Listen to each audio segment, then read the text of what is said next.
Selamat pagi dan salam sejahtera bersama saya Rita Alexis Malik dalam Berita Pagi Sabah edisi Ahad 14 Februari 2021. Kes positif baharu COVID-19 terus mencatat penurunan. Semalam 101 kes baharu dicatat berbanding 118 kes pada Jumaat. Jumlah kumulatif kes kini sebanyak 51,216, manakala satu kematian dilaporkan di Kalabakan. Menurut kenyataan media Menteri Kerajaan Tempatan dan Perumahan, Datuk Seri Panglima Masih Dimanjun, sebanyak 71 daripada kes baharu berpunca daripada saringan kontak rapat, saringan bergejala 12, saringan kluster sedia ada 4 dan 14 kes lain-lain kategori. Sementara itu, katanya 174 pesakit sembuh menjadikan jumlah kumulatif sembuh 49,148 orang. Manakala seramai 1,150 pesakit sedang menerima rawatan. Sehingga kini Sabah merekodkan 4 zon kuning, 6 zon jingga dan 17 zon merah. Datuk Masih berkata 74 buah kenderaan diarah berpatah balik dan 22 kompaun dikeluarkan atas kesalahan melanggar SOP COVID-19 dalam pemeriksaan 25,317 buah kenderaan melibatkan 49 sekatan jalan raya. Sehingga semalam sejumlah 38,195 bakul makanan telah diagihkan kepada golongan sasar menerusi program bantuan prihatin COVID-19 2.0. Kebenaran pembukaan keseluruhan baki perniagaan dalam sektor peruncitan sepanjang tempoh Perintah Kawalan Pergerakan PKP bermula Khamis lalu adalah langkah tepat ke arah memacu perkembangan ekonomi melibatkan peniaga kecil.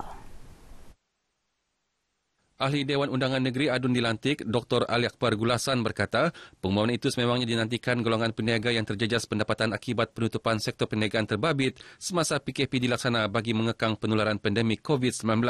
Bagaimanapun, beliau mengingatkan mereka yang terlibat dalam sektor berkenaan agar mematuhi prosedur operasi standard SOP yang ditetapkan. Biarpun sudah boleh dibuka kedai-kedai makan, boleh duduk 2 orang, tetapi SOP tetap sama. Sama juga dengan kedai-kedai runcit dan juga semua sektor yang sudah dibuka. Saya kira SOP pematuhan terhadap standard operation procedure ini sudah menjadi suatu kebiasaan. Beliau ditemui pemberita RTM di Kota Kinabalu bagi mengulas pembukaan semula aktiviti sektor perniagaan peruncitan semasa PKP 2.0.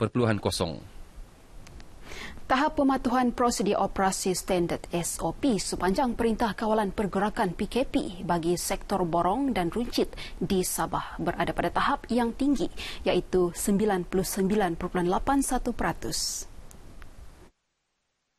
Ia berdasarkan pemeriksaan ke atas 9,498 buah premis perniagaan di seluruh negeri sehingga Rabu lalu yang dilaksana Kementerian Perdagangan Dalam Negeri dan Hal Ehwal Pengguna KPDN HEP Sabah.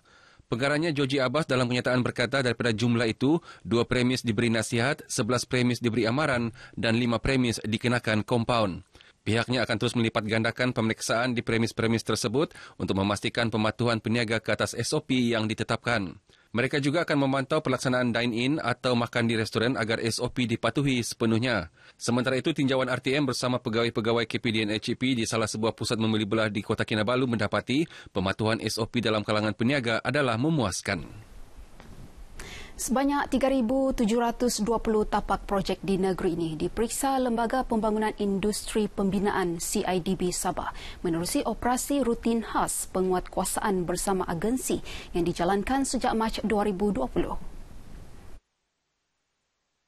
Menurut kenyataan pengarah CIDB Negeri Sabah, Rosman Awang Hassan, 1 kontraktor utama dan 9 subkontraktor diperiksa. Selain 300 pekerja terdiri 220 orang pekerja asing dan 80 pekerja tempatan. 1 notis dikeluarkan CIDB kepada kontraktor diikuti DBKK 6 kompaun, JKKP 3 notis dan JTK amaran lisan. Turut dikeluarkan 1 notis makluman daripada Perkeso dan amaran lisan JKNS. Dalam pada itu, Rosman berharap semua pemain industri dapat mematuhi peraturan yang ditetapkan khususnya di Sabah. Beliau menegaskan CIDB tidak akan teragak-agak untuk menutup tapak sekiranya didapati gagal mematuhi SOP COVID-19 di tapak pembinaan. Sebanyak 500 pek makanan tengah hari percuma diagihkan kepada pekerja perkhidmatan penghantaran makanan dan barangan di Sandakan. Pengagihan secara pandu lalu itu dilaksana dengan kerjasama beberapa parti politik. Antaranya Parti Bersatu Pribumi Bersatu, Parti Islam Se-Malaysia PAS dan Pertubuhan Badan Bukan Kerajaan Pemuda Negara serta sebuah restoran di daerah itu. Bercakap kepada media dalam program tersebut di Bandar Labuk Batu 7 Sandakan, Exco Armada Nasional Henry Hamdan berkata inisiatif itu sebagai menghargai usaha dan pengorbanan pekerja penghantar makanan dan barangan. Ini kerana mereka juga merupakan antara petugas barisan hadapan dalam memudahkan urusan orang ramai semasa penularan pandemik COVID-19. Menghargai jasa mereka kerana mereka ni adalah barisan hadapan semasa PKP ini. Mereka lah yang memudahkan warga Sandakan. Alhamdulillah mereka terima dengan baik dan kita berusaha untuk membantu mereka yang mana yang kita mampu. InsyaAllah kita akan berikan lagi di masa hadapan. Susulan 2 kes kemalangan membabitkan penghantar makanan di Sandakan baru-baru ini, Henry menasihatkan pekerja perkhidmatan berkenaan sentiasa mengutamakan keselamatan semasa melaksanakan tugas. Sementara itu, pekerja perkhidmatan penghantar makanan yang ditemui berterima kasih atas keprihatinan penganjur dan berkongsi cabaran dihadapi mereka semasa menjalankan tugas. Bagi dengan reda makan-makan ni, orang bilang hargai reda supaya front lainnya juga. Kabarannya di atas jalan raya tu satu lah, cuaca, customer apa semua. Tapi semua tu tak jadi masalah lah. Sebab selagi kami masih boleh kerja, kami kerja saja, antar saja. Terima kasih kepada pihak penganjur untuk memberi sumbangan makanan ini dan menghargai kepada kami semua lah reda di Sandakan ni. Ada dekat setahun lebih lah. Setahun lebih. Jadi reda cabarannya daripada keadaan cuaca, hujan berpanas. Stesen Radio Sandakan FM raikan sambutan Hari Radio Sedunia tahun ini dengan membawa kelainan menerusi program khas Kami Bah ini. Kerjasama buat jelung kalinya dengan Sibu FM sesuai suasana norma baharu. Ketika ditemui RTM, Ketua Bahagian Rancangan Sandakan FM, Nurki Samad Kasim berkata, menerusi program Kami Bani, penyampai-penyampai Sandakan FM dan Sibu FM berkongsikan kepada pendengar berkenaan budaya, tempat-tempat menarik serta menu istimewa selain harapan untuk stesen radio masing-masing. Walaupun dalam norma baharu, tapi kami sambut dengan meriah. Apatah lagi gabungan antara Sibu FM dan juga Sandakan FM yang dinamakan program khas iaitu Kami Bahni. Kami juga berterima kasih kepada pendengar-pendengar Sandakan FM kerana terus setia bersama Sandakan FM. Turut diadakan pengisian melibatkan pendengar setia Sandakan FM sebagai menghargai mereka yang terus menyokong stesen radio berkenaan. Antaranya perpaduan swafoto kreatif bersama radio dan uji bakat DJ pilihan secara dalam talian menerusi aplikasi WhatsApp Sandakan FM. Kemuncak sambutan diserikan dengan upacara memotong kek yang disumbangkan Ahli Dewan Undangan Negeri dilantik Jafari Waliam dan pendengar Sandakan FM. Selamat menyambut Hari Radio Sedunia daripada kami. Sandakan FM bersamamu. Sementara itu, sempena Hari Radio Sedunia, Keningau FM menzahirkan penghargaan kepada seluruh rakyat Keningau yang sentiasa menyokong serta mendukung visi dan misi Keningau FM. Pengurus stesen radio Keningau FM, Ivy Rudolph berkata sokongan masyarakat amat penting dalam memastikan Keningau FM terus memberi yang terbaik kepada pendengar. Ribuan terima kasih dan penghargaan kepada seluruh rakyat Keningau yang sentiasa menyokong ataupun mendukung visi dan misi Keningau FM dalam memberi inspirasi ataupun berita-berita semasa, khususnya kepada masyarakat di pedalaman. Beliau ditemui RTM sempena sambutan Hari Radio Sedunia Keningau FM yang diadakan secara sederhana. Sementara itu, penduduk Keningau yang ditemui RTM berharap siaran radio Keningau FM dapat diperluaskan kerana peranan radio amat penting dalam menyampaikan maklumat kepada rakyat di kawasan pedalaman.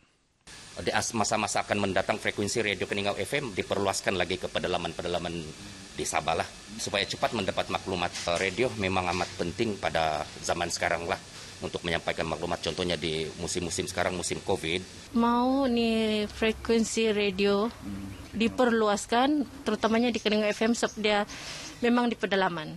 Radio ini memang penting untuk menyampaikan semua maklumat, terutamanya bagi orang-orang kampung yang di pedalaman. Stesen Radio Keningau FM diwujudkan pada Januari 2009 sehingga kini bersiaran di frekuensi 94.7 MHz bermula pukul 7 pagi hingga 5 petang dalam bahasa Melayu, Dusun dan Murut. Selamat Hari Radio Sedunia 2021 dari Keningau FM. Hebat syoknya! Tawau FM turut meraihkan sambutan Hari Radio Sedunia secara sederhana dalam keadaan norma baharu dengan pengisian pelbagai program menarik untuk para pendengar.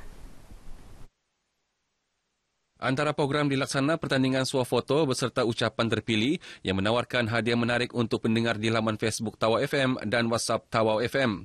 Ketika ditemui pemberita dalam sambutan berkenaan di Tawau, Ketua Bahagian Rancangan Tawau FM, Norma Tohing berkata, Tawau FM meraihkan sambutan itu setiap tahun. Beliau berharap Tawau FM terus cemerlang sebagai radio komuniti di Pantai Timur dalam menyampaikan maklumat sahih kepada masyarakat. Kali ini kami mengadakan di dalam studio saja, memandangkan dalam tempoh PKP ini kita tidak dibenarkan untuk berada di luar. Jadi kami bersama dengan keseluruhan warga pelaksana Tawau FM terdiri daripada DJ, kejuruteraan, pentadbiran hadir untuk bersama dalam menjayakan Hari Radio Sedunia. 13 Februari kita meraihkan Hari Radio, jadi dapat memberikan kesedaranlah betapa pentingnya peranan radio kepada masyarakat ya, seperti Tawau FM untuk komuniti di daerah Tawau. Selamat Hari Radio Sedunia diucapkan kepada semua dan semoga Tawau FM akan terus menjadi kebanggaan rakyat Tawau. Kami di Tawau FM mengucapkan selamat Hari Radio Sedunia untuk semua pendengar-pendengar Tawau FM dan juga untuk semua rakan-rakan penyampai saya dan juga semua petugas-petugas yang bekerja di sebalik radio ini. Dan terus kekal bersama kami.